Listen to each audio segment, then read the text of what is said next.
All right, what is going on, everybody? How you doing? Welcome to another episode of Talking Buffalo, your weekday daily driver for Buffalo sports talk and more.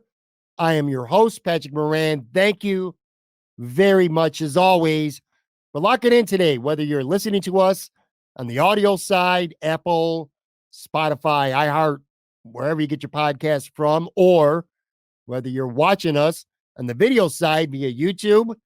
Appreciate you all very, very much. This is going to be a Fan Friday episode of Talking Buffalo. I opened up the floor on my social media to have fans sending questions, whether it was via Twitter, Facebook, or email. Got a nice handful that I want to get to today. The majority of them revolving, of course, around the Buffalo Bills, this being the pendulum game of the season Sunday against the Kansas City Chiefs. Before we get going, a couple real quick things, and then I want to dive in. It's not going to be a very long episode today here on this Friday. This was supposed to be originally a live show. I was supposed to be live late Thursday night with the podcast drop on Friday morning, and we were scheduled to do a show at Casey's Black Rock in Black Rock near the West Side. Anyway, I was going to have my guy Nate Gary from WGR with me. Kind of talked about it throughout the week here on this podcast, and it was our Bills Chiefs preview. And what made it unique about doing it at Casey's Black Rock is the fact that it is actually a Kansas City Chiefs backer bar. The owner is a lifelong fan of the Chiefs, and Nate and I were going to go there, bang out some wings, which, by the way, the wings at Casey's, top notch. I've had them several times, done a couple shows there previously, so I know the place well. I know the area well. Had my birthday party there last year, so I'm very familiar with the place. But anyway, we're going to go there, bang out some wings, take some video, some photo, because there's lots of Chiefs stuff throughout the bar. Get my guy Vinny, the owner, there on the mic for a segment or two, let him hype up his Chiefs, and we were going to have some fun with this rivalry. We were going to have some fun with it. That was the plan all along. And then, of course, this fucking weather here in Buffalo decided to change that. So had to cancel that. And hopefully I'll get up to KC soon. Obviously, won't be a Bills Chiefs game for that, but we'll get up there soon. Me and Nate or whoever I have with me, and we'll have a good time. But anyway, that really sucked. I was very, very, very much looking forward to doing that. I just thought it would have been a really cool vibe to kind of go into enemy territory, so to speak, and do a show from there. But anyway, it was not meant to be. This weather sucks. And I'll tell you what, too. And I know some people who are watching this or listening to this doesn't, didn't affect the weather, didn't affect everybody. Many of you are Buffalo Bills fans or Buffalo Sabres fans or Buffalo sports fans, or maybe even just fans of the show, which again, I appreciate you all, but maybe you don't live around this area. So this weather hasn't really affected you much or at all. Or in other cases, you're out more north where, although you did get it too, the north caught a little bit of a beatdown, maybe not quite as much as we did here in the South Towns, but you caught a beat down yourself. But the South Towns here specifically, if you live in the South Towns, you know where I'm coming from.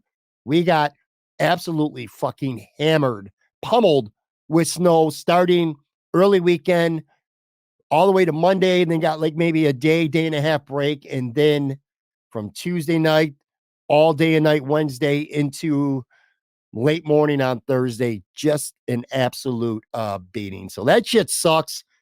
I'm not cut out for this. I talked about this on the show earlier this week, talked about it a little bit on Twitter. Man, I love me some Buffalo born and raised, represent. I lived in Florida for 5.5 years, so I know what it's like to not live in this region. For a lot of people who are born and raised here, they really don't know any better. They just take what comes to them, the good, the bad, the ugly. And I suppose that's the way it should be. But anyway, my point is, man, I love Buffalo. The food, the people, the weather, the communities, the togetherness, the way people step up, the way people pick each other up.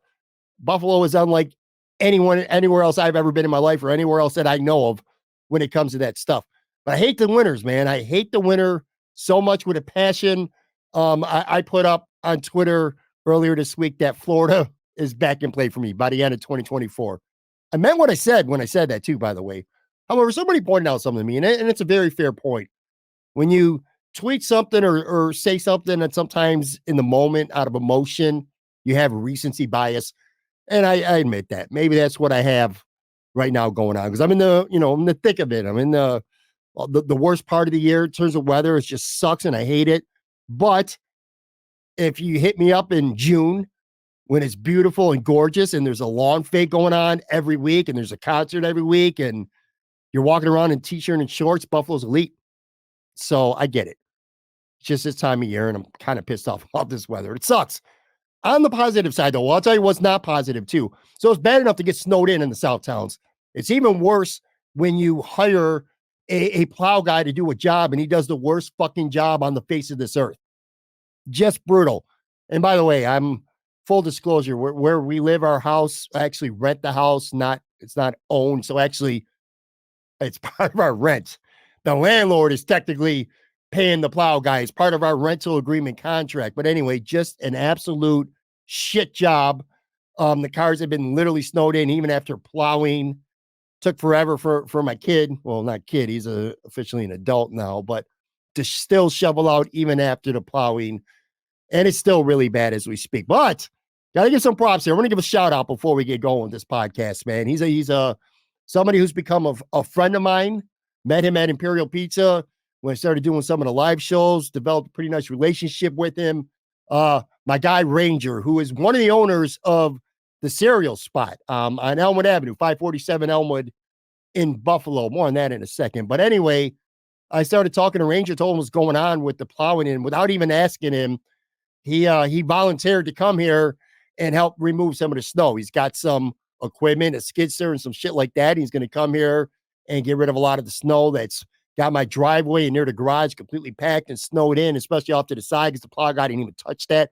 Some areas around my driveway and stuff, there's still like 5-6 feet of snow. So he's helping me out. He's going to do that for me. I was like, that's really cool because I didn't directly even have to ask him. I hinted at it, but didn't even directly have to ask him. So big shout out, Ranger from the cereal spot, which, by the way, I've never been there before, and that is going to change real soon. I've mentioned it once or twice on this podcast over the last couple of months, especially since meeting Ranger. But dude, a spot where you can go get cereal with ice cream, like 100 different types of cereal, a cereal ice cream sundae. I'm like, are you fucking kidding me? How have I not been in this place? Now they're only open, I heard, weekends as right now, the winter season anyway, Friday, Saturday, and Sunday. But I'm like, how have I not been to this place? So that's going to change real soon, man. I'm going to go check it out. So again, big shout out, Ranger, the cereal spot. I'm going to do a show there with Tone Pucks, and I'm really looking forward to that. So we're going to get there maybe when the Bill season's over. We'll get there like on a Saturday afternoon and do maybe a live show from there. But man, my fat ass can't wait to go in there and have some combination of ice cream sundaes with certain specific types of cereal. I mean, who doesn't like cereal? So big shout out to Ranger, to the cereal spot for helping me out of a jam. And then one other thing I wanted to get to before direct questions, because this isn't really, no one asked me this question, but I think it's really important to this game on Sunday. And that's the Bills injury updates right now. The situation as things stand in regards to injuries. So I am taping this roughly, let me look at the clock here, little after 8 p.m. on Thursday. The Bills have one more practice on Friday, which I believe is just going to be a walkthrough.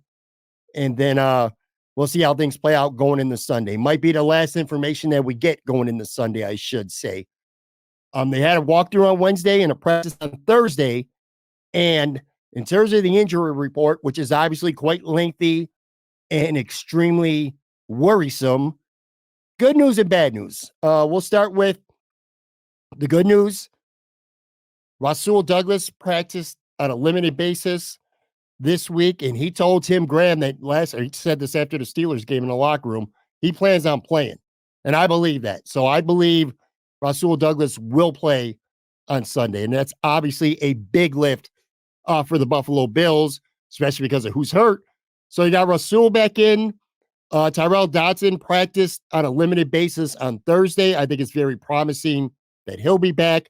In fact, Sean McDermott said at the beginning of this week, when asked, that Dodson was actually closer to Douglas than playing against Pittsburgh on Sunday. So I'm highly optimistic that the Bills are going to get Tyrell Dodson back, which is a real it feels to me almost like an oxymoron that I'm even saying that shit because I just Tyrell Dodson as a starter to me was befuddling.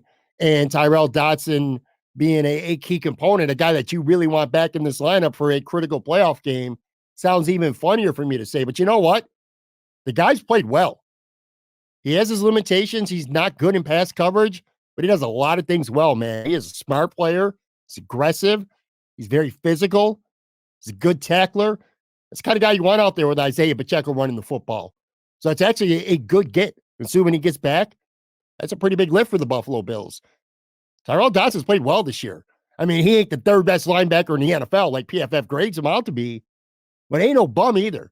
And I kind of feel like I've talked down about him a lot this year, more than he deserves. Like I talked to him like he was a scrub on the field, and he's not. He's played well. He's played damn well. So that's going to be a good lift for the Bills. And then far and away the most important one, Taron Johnson is practiced limited Wednesday and Thursday. He's in concussion protocol, red non-contact jersey. You never know how those things go. He does still have to clear. And this is the second time this year he's been in concussion protocol. But all indications seem from people who are watching him, his body language, the way he's moving around, he looks really good. And I think it's really promising that he's going to be able to go on Sunday. And if you watch the Bills, I don't need to tell you how important Taron Johnson is to the Bills. There's a reason why there's one all-pro guy in the Buffalo Bills this season, and that guy's Taron Johnson. So that is huge, man. It looks like Douglas is going to be back, Dodson's going to be back, and Johnson's going to be back. And if the Bills can get those three guys back, all three of them, all three on defense, of course, that's going to give them a huge lift. Because on the downside, based on practice and the injuries from the last couple weeks, the biggest one, Terrell Bernard. Look, when he went down and the cart came out and he had a towel over his head on Sunday, I thought the season was over immediately. In fact, we did a live show maybe a half hour after that game, and I was already talking about Terrell Bernard in past tense in terms of the Bills for this season. I thought he broke his ankle or he tore his Achilles. As it turns out, it's a sprain. Sean McDermott did say he's still hopeful. As we record this Thursday, you might hear this Friday late morning, early afternoon, and he might already be ruled out. So this might be a moot point. I'm not optimistic that he's going to play because I kind of go by the theory of if you're a DNP, meaning did not participate in practice on Wednesday and Thursday, generally speaking, it's very rare that you're able to play. He's a middle linebacker, one whose game is completely predicated on aggressiveness and speed. And if you can't move, you can't play. It's as simple as that. And that's going to be a big, big blow to the Bills because A, they're thin at linebacker, or at least proven starting caliber linebackers. And B, Terrell Bernard has been one of their two or three best players on defense this season, man. He's been phenomenal. So that is a big loss if he can't go. I'm not going to conclude right now definitively that he's out, but I think it's highly unlikely he plays. Did over Christian Benford, and Christian Benford, his low key had a great year. He's been solid. Even the play he got hurt on, he forced a fumble when he hurt his knee. That's a blow. I mean, it's you can withstand it because Dane Jackson is a very serviceable number 3 corner with lots of starting experience. So you got Rasul Douglas and Dane Jackson out there. I don't think you're dying at corner. Kyrie Elam will be the third corner. And say what you will about him, and I've said plenty. But if forced into action, he showed last week, at least he's going to get beat. He's going to get a defensive hold or pass interference. You can write that shit down in pen. But if he can make a play, he had an interception last week. He can make up for a lot of it. But anyway, he's your backup. And it's probably Dane and Rasul Douglas, which Kyrie Elam, you got to be ready because Douglas is coming off injury. Taylor Rapp does not look good either. He did not play last week. And he has not practiced on any basis on Wednesday or Thursday. So if you missed the last game, a playoff game, and you haven't practiced at all this week, that means it's definitely not looking good for you. There were a couple guys where maybe if it was a second round, like Douglas or Dodson. I think maybe Sean McDermott said because we're playing the Steelers, these guys are iffy, and I'm going to bank that we're going to win this game, get these guys a couple more days rest and get them healthy, get them ready to go. That would be the strategy. But This game's all hands on deck. You're playing the Kansas City Chiefs, and this is the divisional round, not the wild card round. So if you're in practice at all on Wednesday or Thursday after sitting out last week, it's looking pretty grim for you to be able to play. So I don't think Taylor Rapp is going to be in this lineup. I'd be very surprised. Which, if Taron Johnson goes, and this is another reason why that Taron Johnson going is so big, because Cam Lewis could play that dime spot that'll be vacated by Taylor Rapp. He'll be that dime package safety with Taron out there. If Taron's not out there, you got to put Cam Lewis as that nickel corner for the entire game, not just that package, but he becomes your nickel corner, and then DeMar Hamlin becomes your dime package safety. And I really don't like that. I'm sure a lot of you don't either. So again, if Taron could play, even if Rapp doesn't, I feel like they could be okay with Cam Lewis as that dime package safety. Valen Spector did not practice the last couple of days with his back. Probably not going to play. Maybe not that big of a deal, especially if you get Dotson back, because you got Dotson, Klein, Dorian Williams, and then the punter, Sam Martin. He was limited, actually. I had him originally as a DNP for Thursday, but he was upgraded. He was actually limited. He might be able to punt on Sunday, which doesn't sound like a big deal, but it is. It is because, a punt could, field position, flipping the field matters. Holding for Tyler Bass matters. But even beyond that, if Sam Martin can't go, that means the Bills, you only get 2 practice squad elevations. And if you got to use one of them on your punter, then you're going to be thin somewhere else. Because last week, the Bills used their practice squad elevations on A.J. Klein and Andy Isabella because they were thin at wide receiver and linebacker. Well, if you got to use a punter, then you only got 1 elevation. So you're going to be thin somewhere else. And you're also potentially getting into a category or territory where the Bills might have to cut somebody. They still might have to cut somebody depending on how many of these guys can't go and what they want to do. I thought about it, and I'm like, I think Kingsley Jonathan potentially could get cut over the next day or two if the Bills need to have more than 3 guys. Like, you could promote, hypothetically, Matt Hawk, who, by the way, that's the punter. The Bills brought him back, and he's on the practice squad. But if Martin can't go and you want to bring up Hawk and you want to bring up Andy Isabella again, so you're not stuck with only 4 receivers, because I didn't mention Gabe Davis, who did not practice this week either. I'd be shocked if he plays. But if you bring up Hawk, you bring up Isabella, well, you got A.J. Klein stuck on the practice squad and you need him. So what you might have to do is elevate A.J. Klein to the 53-man roster and cut somebody, which could be, again, Kingsley Jonathan or maybe an offensive lineman. Not sure what they'll do, but they'll have to do something potentially. So my point is the punter matters. But anyway, to wrap that up, I think you're looking at Douglas. I think you're looking at Dotson. I think you're looking at, who's the guy I'm missing? Oh, Taron Johnson. If you get all 3 of those guys back, I think your defense will be all right. It still hurts if Terrell Bernard can't play, which, again, as of this recording, he's not been ruled out, but I'm just not really optimistic at all with him. But I think if you get those 3 guys back, you can overcome that. Anyway, I'm going to take a real quick break, come back, and then I'm going to fly through some of your questions and comments. And some of these are really good, so stick around. Be right back.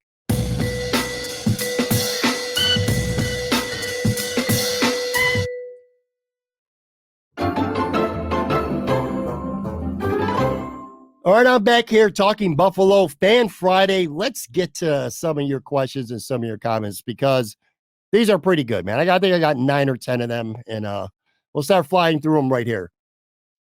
Josh Allen is the next John Elway. At Josh Allen is the next Elway says, this isn't really a question.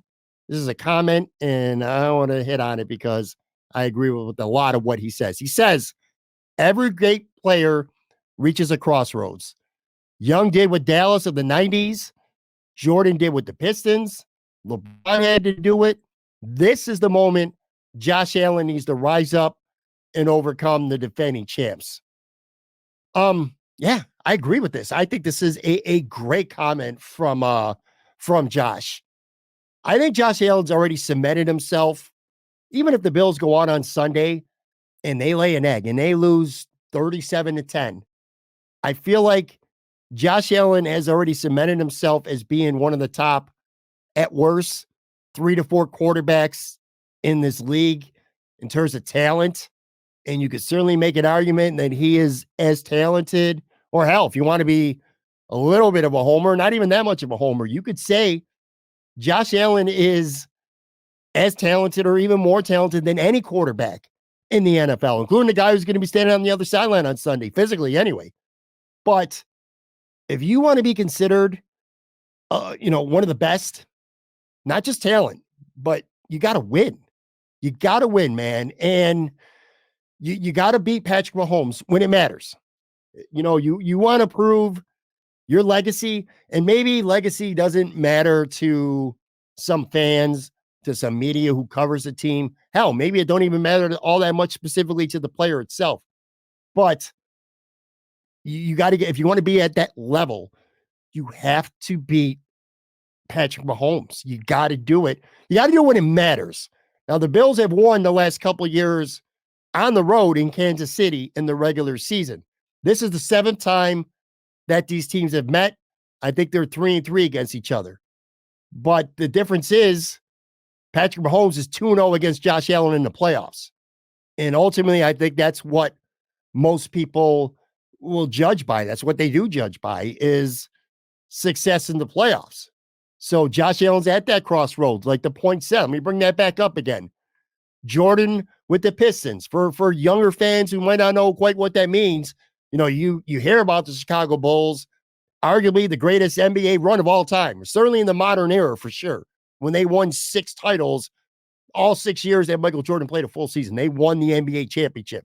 Anyway, before that, though, for a couple years, they could not get past the Detroit Pistons. The Detroit Pistons won back-to-back NBA championships, and they sent the Bulls home packing a couple years in a row in the playoffs. And Jordan got to that point where, you want to be considered an all-time great. You want your team to be considered one of the all-time great teams. You got to go and you got to beat the Pistons. And they did, and they got over that hump. Steve Young with San Francisco could not beat Dallas in the early 90s with San Francisco. Eventually he did. So that's kind of what he's referring to. LeBron had to do it, for years, couldn't get past the Boston Celtics in the East. So I get what the guy's saying. I get what the commenter is saying. You gotta win in the playoffs, because if you don't, I'll tell you right now, I mentioned this with, I think it was Tone Pucks, or maybe it was Anthony Marino on one of the shows this week, one of the 10,000 shows I feel like I do here on Talking Buffalo. But right now, if the Bills go on Sunday, okay, at home, and they lose to the Kansas City Chiefs, I think you're getting to a point, and again, older NBA fans will understand what I'm saying here. If you lose at home to the Chiefs, I think you're getting to a point where it's going to feel like the Buffalo Bills are the New York Knicks of the 1990s. The New York Knicks were a very good team. The New York Knicks, throughout most of the 90s, were near the top of the standings. I'm talking about early, mid-90s during the Jordan run. But that was the problem. Every year, the end of the road came when they could not get past the Chicago Bulls. And I feel like that's the situation, that if the Bills lose again at home to the Chiefs, that they're going to find themselves in. You go back to the 2020 AFC Championship game, and it was the Bills' first time the AFC Championship in so many years. And then you go to the 2021 13-second game, and the game was won, and they just found a way to lose it. But, just this year, it just doesn't feel like, I can't find a plausible excuse for the Bills to lose this football game. Some guys are banged up. That's not an excuse. Not an excuse at all. You're at home. You're the better team. I think most people would say the Bills 1-53 are the better football team. So you got to win, man. You got to win. And in terms of Josh specifically, look, if Josh Allen wins 1 Super Bowl, his legacy, not just in Buffalo, around the league forever, is cemented. Because if Josh Allen doesn't win a Super Bowl, Dan Marino might be the one exception. Dan Marino might be the one great quarterback, all-time great quarterback who's never won a Super Bowl, but people don't really talk down much or hold that against him much, I should say, as opposed to a lot of other good quarterbacks, like Phillip Rivers. I keep going on and on. Good quarterbacks, great quarterbacks who've never actually won a Super Bowl or barely even got there. Marino's the exception. But aside from that, you got to win at least. You got to win a Super Bowl. You talk about the all-time greats and of the era, Jim Kelly, and getting to a Super Bowl, I should say, at least, not necessarily winning one, but even just getting there. Jim Kelly and Joe Montana and John Elway, all these great quarterbacks of the era, even Marino, we only got to one. Aaron Rodgers has only won one Super Bowl. Brett Favre, one Super Bowl. Josh needs to get that Super Bowl. If Josh Allen wins one Super Bowl, the Bills win one Super Bowl, Josh Allen instantly becomes the greatest Buffalo Bill of all time. Instantly. Right now, we can debate that. He's the best player in the league or one of the best players in the league right now. He's on a great run. But Jim Kelly won 4 straight AFC titles. He's a first ballot Hall of Famer.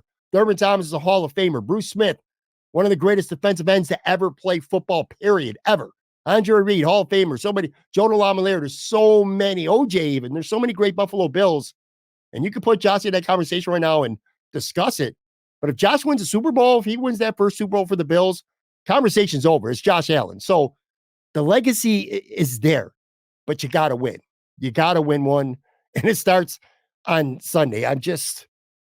It will be, if the Bills lose to the Chiefs, you can't say, nobody could say that Josh Allen's better than Pat Mahomes. And I love Josh Allen and I hate Pat Mahomes, but you can't say it. If you can't beat him in the playoffs, until you can beat him in the playoffs, this whole Brady Manning rivalry, this is the new addition to that.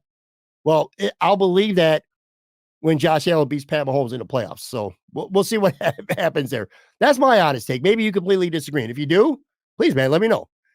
Samantha says, where do you think Sean McDermott should sit on the NFL head coaching ranks? That's a good question. Hard to say. I think beating the Kansas City Chiefs, not to sound like a broken record here, but I'm going to do it. Beating the Kansas City Chiefs will elevate Sean McDermott. Beating him in the playoffs, I should say, will definitely elevate him. You're talking a coach now who would be going to his second AFC championship in the last 4 years.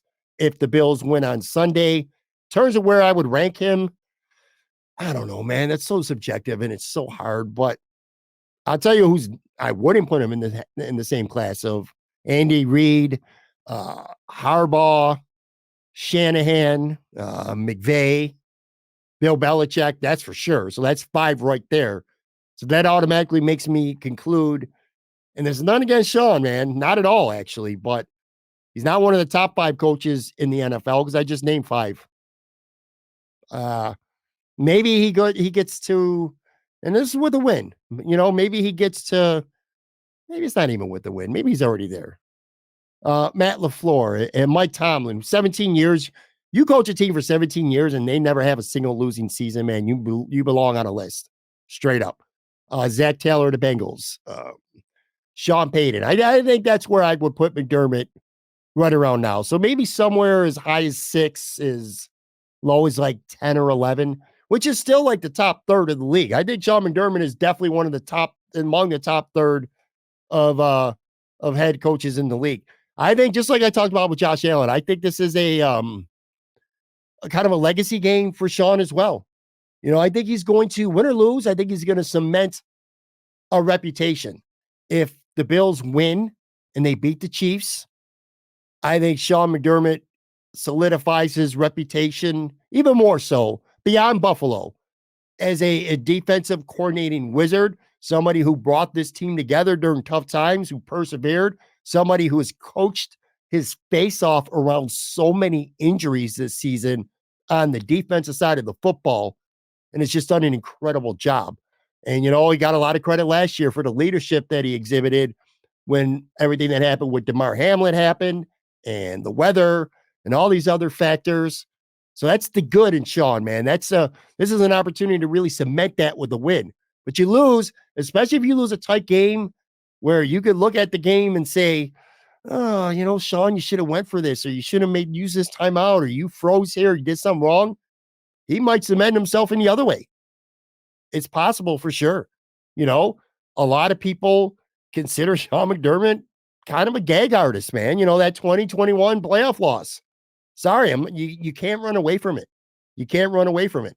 Now, is he at the level where, like maybe Tyler Dunn's series, which I will defend to the end of this earth, not the whole article itself, and we've already talked about it. I'm not going to go down that road. There were some things in that article that I don't like that Tyler wrote, but all in all, I thought it was a really strong piece, a really interesting piece, a really unique piece on Sean and some of his flaws. And losing this game at home will kind of solidify those people out there who think that Sean McDermott is the problem. The people who think that the Bills are being, the ceiling is lower with the Bills because of the head coach. So this is a big, big game, not just for the organization, obviously, first and foremost, the organization, but it's a big game for Josh, for legacy reasons. Whether you like that or not, it is true. People are going to talk higher or lower about Josh Allen based on how he plays on Sunday and how this team does. And the exact same thing for sure goes to Sean McDermott as well. Brian Gooding says, Bills aren't firing McDermott, but just for fun. If they did, who'd be your ideal candidate? I'm going to be honest with you, man. I haven't really thought much about it at all because I know that there was zero chance that he was going to get fired. There was zero chance he was going to get fired when the Bills were 6-6. They lost to Philly. That Tyler Dunn piece came out. Even then, I'm like, there's no way this guy's getting fired because he has brought this team. He took over in 2017. They've won like double-digit wins, like 5 straight years. They keep going to the playoffs every year. They've been to an AFC title game. And even if they stall again in the divisional round, or even if they didn't make the playoffs, I'm like, he's not going to get fired. Minimum, and I mean bare minimum, Sean McDermott was going to get another year, no matter what. So I haven't really spent much time thinking about it. Ben Johnson from Detroit, I know he's the hot name right now. I would have thought Bill Belichick. More on him in a second, by the way, but don't tell me what a great quarterback like Josh Allen and what Bill Belichick did when he had Tom Brady. You can hate on Bill Belichick. We hate on the Patriots. That goes without saying. And I know Bill's getting up there. He's old. Don't tell me you would have wanted Bill Belichick to be the Buffalo Bills head coach with his track record of having a great elite quarterback. I mean, come on, man. So I would have said Bill Belichick would have been my answer. There. I just talked myself into it here live on right on the air. I would have said Bill Belichick. Ron Rivera was another name that I thought of. And you're like, huh? What? He sucked in Washington. He was fucking terrible in Washington. But he also led Carolina to a Super Bowl. He's a gambler. He's Riverboat Ron. I think that would have worked well with Josh Allen. And I think he's a guy that the players respected a lot too. Again, didn't really put much thought into it because shit ain't gonna happen. But if you put a gun in my head, make me for fun. Well, it's not fun if I got a gun in my head, but I would have said Bill Belichick or Ron Rivera. All right, Fins up 467. Fins fan. Oh boy. Without being condescending, well, that's going to be hard for me to do. Without being condescending, what do you think Miami needs to make that next step? It's a really good question, man. Toughness. Honestly, I'm being completely honest, man. Unbiased, not even poking fun in Miami because it's fun to see them lose and fall apart. But seriously, toughness. That team needs more toughness, and that team needs more grit. I think the Miami Dolphins are a very soft football team, soft physically. I think they're very soft mentally. I think the Miami Dolphins are, I've said this a couple times over the last week or so, they're all sizzle and no steak. They're front runners. They play shitty teams and they curb stomp you. They look unbeatable, man. They really do. Then they play tough teams. They play good teams and they fold, man. They fold like a tent. They beat Dallas by 2 points. That's the only good team they beat all season long, man. They're a mentally weak football team. They lack leadership and they lack, they have confidence in themselves individually, but as a team, it didn't seem like they were very confident, especially down the stretch. And if you watch that HBO Hard Knocks series, the end season with the Dolphins, you could see it. And I didn't watch all of them. I only watched 2 of the last 3. I didn't watch the one where I think there's one where they lost to the Chiefs in the playoffs to end the season. But I watched the one where they lost to Baltimore. And I obviously locked in on the one where they lost to the Bills. And you could just see it. No leadership in their locker room. Nobody's rallying. It's almost like even when they were up at halftime, against the Bills. And it just felt like they were waiting for the shoe to drop. They were waiting for the rug to get pulled under them. Just didn't feel leadership. Tua's not a terrible quarterback. He's a pretty good quarterback. He's not a leader, though. Guys don't follow him. You can see it it's not even me hating on Tua. You can see with your own eyes if you watch that series. Nobody's following him. Nobody's listening to him. He's not commanding the room when he talks. That's your quarterback. Josh Allen is the polar opposite. I guarantee you, Josh Allen is commanding that huddle. He's commanding that sideline. He's commanding that locker room because he's the leader of this football team. Miami ain't got that leadership. Not a quarterback and maybe not really anywhere else. You know, these aren't the best players on the Bills by any means, but Miami needs more guys like, say, a Shaq Lawson or Jordan Phillips or an AJ Klein or Deion Dawkins, those type of players, man. Those guys who are going to bring that leadership qualities to them that I don't think they have. And I'll tell you another thing, too. Last year during the offseason, we were resigned to losing Jordan Poyer, and it felt like a formality that he was going to go to the Miami Dolphins. I think we all accepted that before free agency started. He likes Miami. He lives near Miami. Miami's got some money to throw around. Felt like a great fit. I don't know about you, but I definitely resigned myself to losing Jordan Poyer. And then free agency started, and Miami just didn't seem to have the interest in him. They didn't offer him shit. And ultimately, he re-signed with the Buffalo Bills. Good for the Bills. Big mistake, in my opinion, for Miami.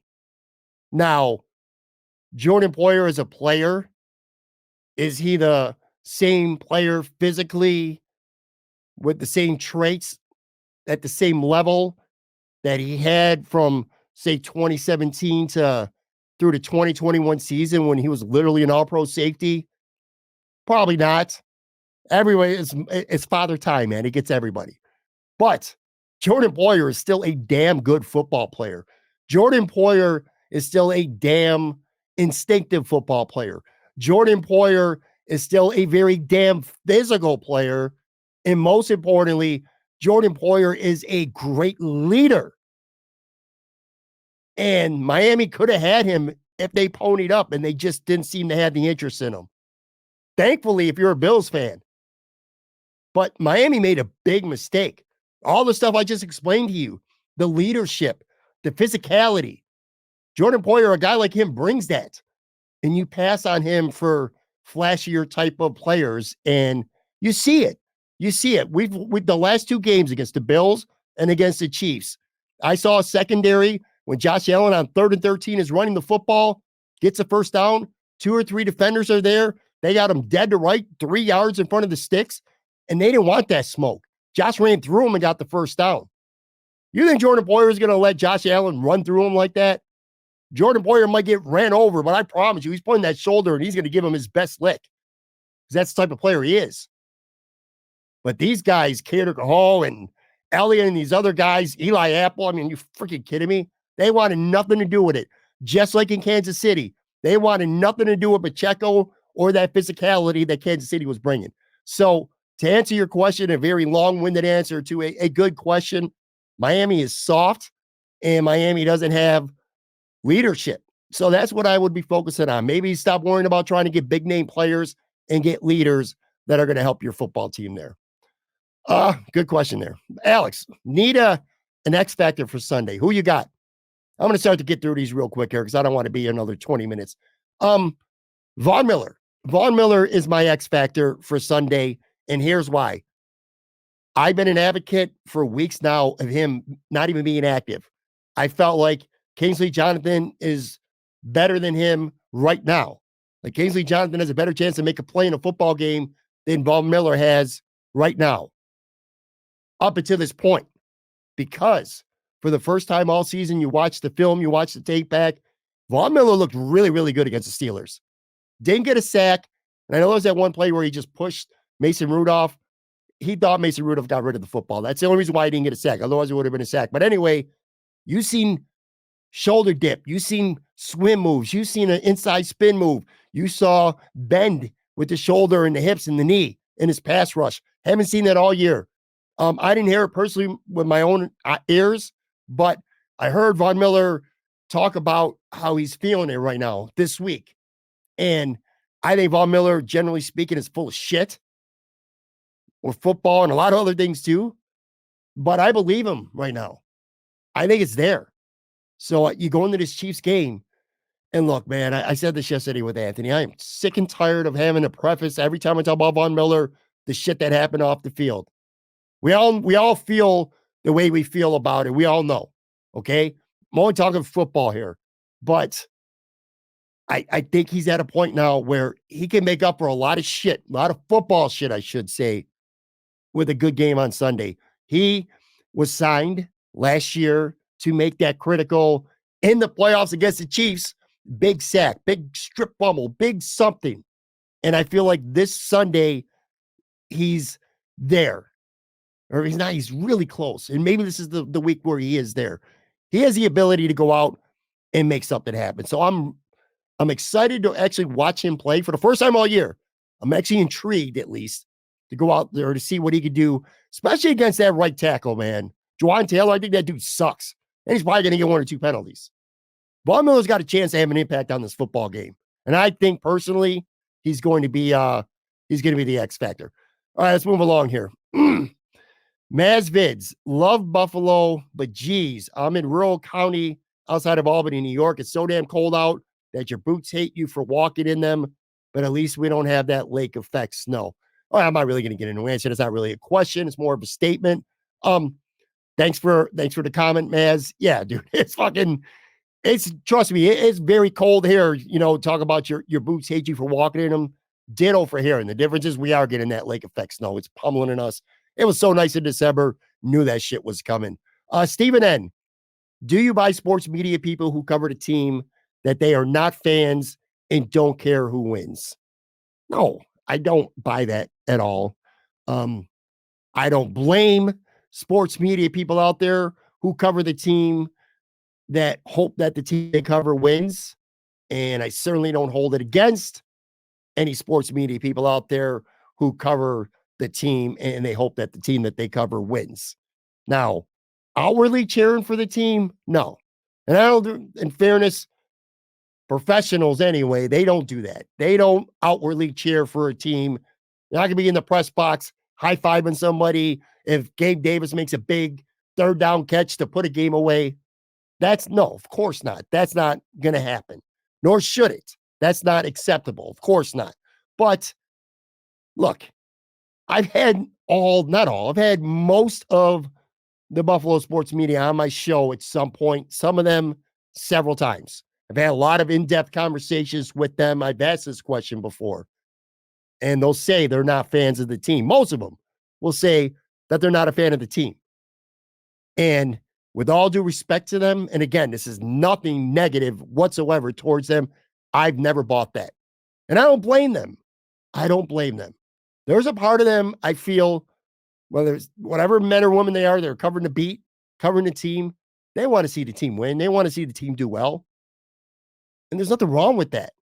No, there's something wrong with it if you're covering the team for a major newspaper or a television station, a radio station, whatever, and you're speaking as a fan, like the way I am on this podcast. If I was the Channel 7 sports anchor, I think that's unprofessional. For sure. But these guys and these women, they got stake in this team. How could you not?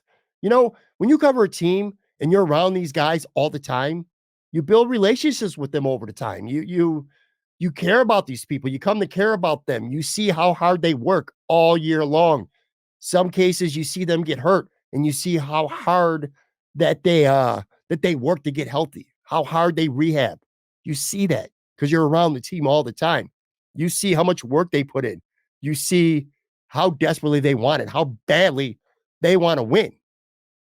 And when they fail, it hurts you a little bit, and inside, not outwardly, because you want to see people that you've come to care about succeed. Dude, this ain't the 1950s anymore, all right? Journalism has changed. It has. And most people agree or accept it, and many people like it. And there's still some old school people out there who probably hate that. But it's true. It is true.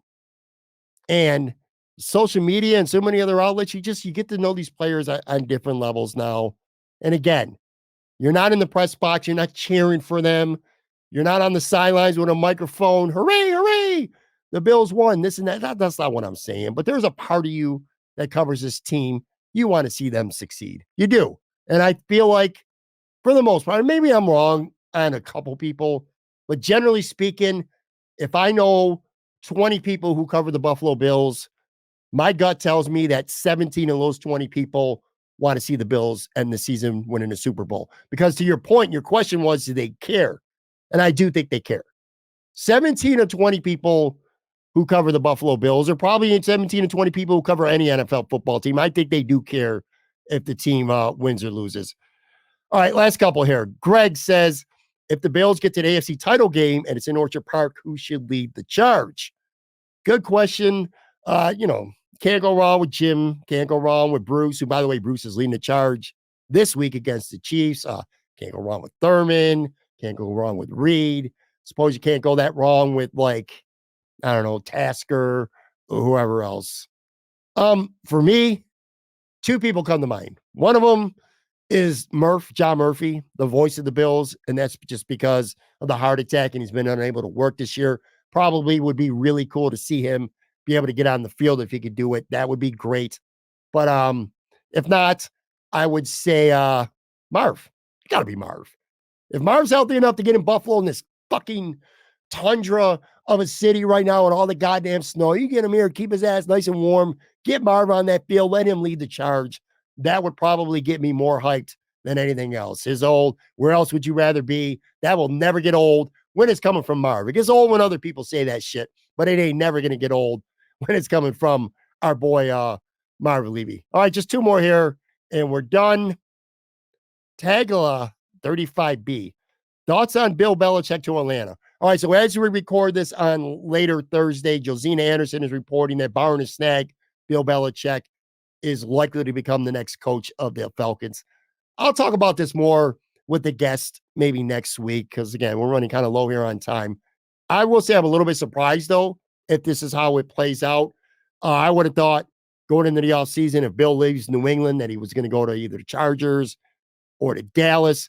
And maybe I'm wrong. Maybe he had no interest in Dallas, and maybe Jerry Jones talked to Bill Belichick and Bill was not interested, and maybe that's what made Jerry Jones just retain Mike McCarthy. Who knows? But anyway, those were the two teams I would have thought. There would have been a dark horse. I would have said maybe even Washington. It's because of the high profile, new owners. Probably could have got a lot of control there. So I'm a little surprised about Atlanta.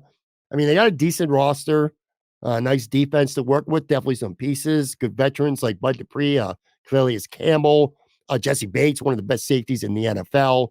Caden Ellis, pretty good linebacker. So there's good talent on Atlanta. Just the problem, and they got obviously weapons on offense, Bijan Robinson and Drake London and Kyle Pitts, plenty of weapons on offense. The issue is the quarterback sucks. Desmond Ridder ain't it. Taylor Heineke, I mean, come on. So it's just interesting because he's right back on him in the same situation he's been in with the Patriots for the last couple of years. And they got no quarterback, and they only got the 9th pick of the draft. So you're certainly not getting one of the top two quarterbacks at 9.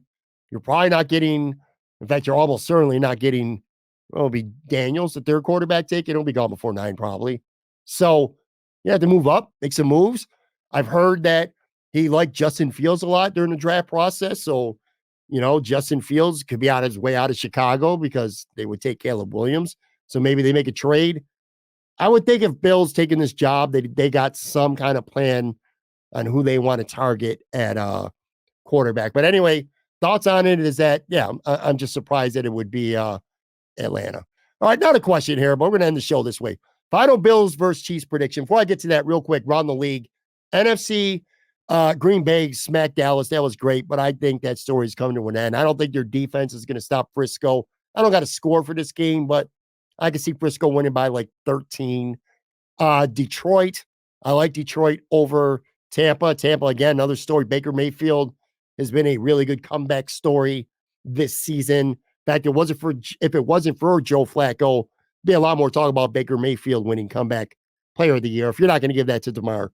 But anyway, I like Tampa, but I think Detroit, getting past the Rams was big for Detroit. I'm confident. I wasn't confident in Detroit over the Rams. I'm much more confident in Detroit this time around at home against Tampa. So I'm going to go Detroit, maybe 10 to 13 point cushion. The other AFC playoff game, look, man, I want to say Houston so bad, and they're very dangerous. And it's not uncommon for a number one seed to get a bye, especially in the AFC, if you're not Kansas City, and come out and lay a stinker and get beat. So it wouldn't be unprecedented whatsoever. But a rookie quarterback, a first-year coach, so many young players, a road playoff game against a rested Baltimore team with this year's NFL MVP at home, and John Harbaugh with his championship pedigree. I mean, stranger things have happened, and I certainly would like to see Houston win that game, but I can't not go with Baltimore. Got to go with the Ravens there. So I think the AFC Championship ultimately does go through Baltimore. I'll go Baltimore by somewhere in double digits. I don't know. Somewhere between, same thing I'm going to say with Detroit. I said 10 to 13. I'm going to go with that as well. Bills, Chiefs, I thought about it. I did a show yesterday with Anthony Marino, and I picked the Bills to win 27-23. But I was really loose on that because I did not know how the injuries were going to play out. And nothing really changed from Wednesday to Thursday with the injuries. I just feel more confident that Teron Johnson is going to be able to go and that Rasul Douglas and Dotson are going to be able to go. And being at home, I think, is ultimately going to make the difference in this football game. If this game was in Arrowhead, and you could talk about the Chiefs' offensive struggles all season long, and I think that is a real thing. They look good at times. They'll have a couple scoring drives, but they leave points on the board, drop passes, a couple of Mahomes mistakes, a Jawan Taylor holding call, lots of things that slow this offense down. But if this game was in Arrowhead, honest to God, and I mean this, if this game was in Arrowhead, I would pick the Chiefs to win. But I think the fact that it's in Orchard Park and Mahomes has never played a road playoff game, which of all the other factors, by the way, that one probably means the least. Well, let me walk that back a little bit. Mahomes is not intimidated about coming in Orchard Park. That's what I'm trying to tell you. He's not going to have a bad game just because it's in Orchard Park. He's still freaking Pat Mahomes. So I want to be clear on that. But the fact that it is there, and they might cause some issues, with hearing the play call, hearing the snaps, the timing of the snaps, things like that, being able to audible at the line. I think the Bills crowd is actually going to play a factor. And there's nobody in the league, nobody around this country wants something more than Bills fans want to beat the Kansas City Chiefs in the playoffs. And I don't think it's going to be the offense like going out and scoring 35 points, because I know when all these guys were going down against the Steelers, everybody on Twitter, my friends, everyone, family saying the same thing. Oh, the Bills are going to have to score 35, 40 points. Josh Allen's going to have to if they're going to win. They're not. I don't think the Bills are going to score 35 points on the Kansas City Chiefs. That defense is just too fucking good. They haven't allowed 28 points to anybody this season, including the Bills that they played at home earlier this year. So 35 points, short of Kansas City having a couple disastrous turnovers that convert immediately into Bills points, I don't see the Bills scoring 35 points. But Sean McDermott has done such an incredible job of coaching this defense, of coaching around injuries, of having them ready to play. And I'm almost gasping when I say this, making defensive in-game adjustments, especially in the second half over the last couple months, that I believe, although Terrell Bernard being out freaking hurts. But that aside, I, in my heart, believe that the Bills defense will find a way to make life difficult for Pat Mahomes. I think the Bills are going to have that fourth quarter lead. And when the game's on the line and you need to stop, somebody on this defense is going to step up and make a play. I heard he said Von Miller was my X factor. Maybe it's Vaughn. Who knows? Maybe it's Greg Rizzo. Maybe it is Teron Johnson, which would surprise nobody. Maybe it's Cam Lewis in a dime package, making a big interception near the end of the game. But somehow, some way, this defense is going to find a way to contain Mahomes well enough. Travis Kelce well enough. Rashee Rice, Isaiah Pacheco well enough. They're not going to dominate them, but they're going to contain them well enough that they pull out a 27-23 Buffalo Bills victory, which sends the Bills to the AFC Championship the following week at Baltimore. But anyway, it's going to do it for this show. Look, win or lose, we will be back immediately after the game. I will have a live post-game show, maybe 30 minutes or so after the game. It's going to be the last show for the week leading up to the game. I'm not going to have a show on Saturday. If the weather was nicer, maybe I would have tried to sneak out somewhere and do a live feed somewhere on Saturday from maybe Imperial or something, but that shit ain't going to happen. But anyway, that's it for today. Thank you so much. Have a good weekend. Stay safe. Hopefully your driveway is much more plowed out better than mine is. And we'll talk after the game late on Sunday night. Take care.